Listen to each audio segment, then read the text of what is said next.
আসসালামু আলাইকুম। ক্লাউড বিপিওর পক্ষ থেকে আপনাদেরকে স্বাগত। আজকে আমরা দেখব কিভাবে কুইক বুকস এক্সপেন্স এবং চেক পেমেন্ট রেকর্ড করতে হয়। তো চলুন আমরা সরাসরি চলে যাই কুইক বুকসে।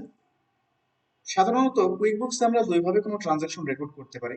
আমরা প্লাস নিউ সাইনে ক্লিক করে এটাকে রেকর্ড করতে পারি। আমরা দেখতে পাচ্ছি এখানে কাস্টমার, সাপ্লাইজ ইত্যাদি অনেকগুলো অপশন আছে এবং এর অপশনে এর এগেইনস্টে কিছু সাব অপশন দেওয়া আছে। যেমন সাপ্লায়ার এগেইনস্টে আমরা দেখতে পাচ্ছি এক্সপেন্স, চেক, বিল, পে বিলস ইত্যাদি রেকর্ড করার অপশন আছে।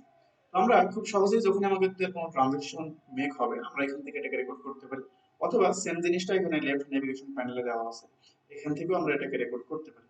এবং যখন আমরা স্টেটমেন্ট আপলোড করব তখন আমাদের রেকর্ডকৃত ট্রানজাকশনের সাথে স্টেটমেন্ট লাইনটাকে ম্যাচ করে দেবো। এটা হচ্ছে সব থেকে বেস্ট প্র্যাকটিস। কিন্তু অনেক সময় দেখা যায় যখন আমাদেরকে ক্লায়েন্ট ডেটা দেয় তখন তার কাছে সবগুলো এক্সপেন্সের বিল থাকে না, বা সবগুলো এক্সপেন্সের রিসিপ্ট তার কাছে থাকে না। তখন আমরা নর্মালি এখান থেকে ওই ট্রানজাকশনের উপরে ক্লিক করে অ্যাড করে নিতে পারি। তো এখন আমরা দেখি কিভাবে একটা এক্সপেন্সকে রেকর্ড করতে হয়। আমরা প্লাস নিউ সাইনে ক্লিক করছি, এখান থেকে আমরা যদি এক্সপেন্সে ক্লিক করি তাহলে আমাদের সামনে এক্সপেন্স রেকর্ডের ইন্টারফেসটা শো করবে। আমরা দেখতে পাচ্ছি আমাদের সামনে এক্সপেন্স রেকর্ডের ইন্টারফেসটা শো করছে। তো এখান থেকে আমরা প্রথমে পে সিলেক্ট করব। আমরা ধরে নিচ্ছি এবিসি কোম্পানির কাছ থেকে 10 পাউন্ডের সাপ্লাইজ কিনছি।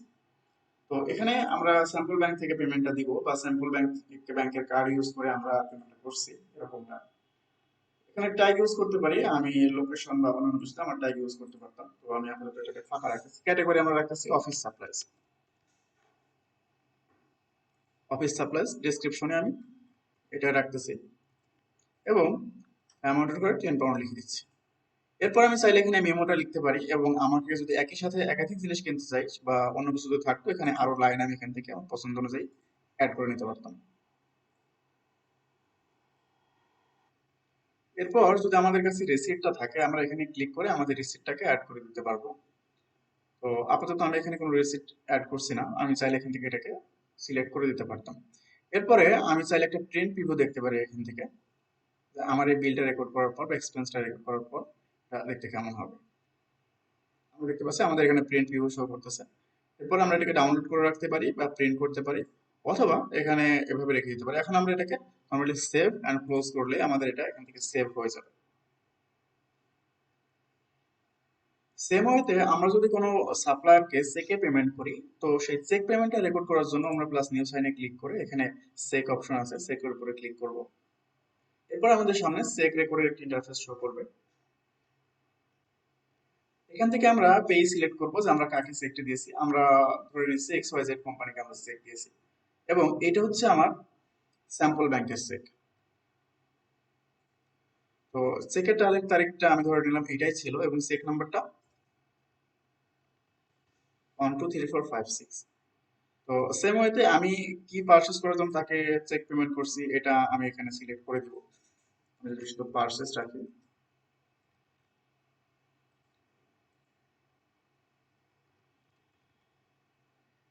আমি ধরে নিচ্ছি একটা 100 পাউন্ডের একটা চেক তাকে ইস্যু করেছিলাম, এবং আমি চাইলে এই চেকটাকে অ্যাটাচমেন্ট হিসেবে এখানে অ্যাটাচ করে দিতে পারি।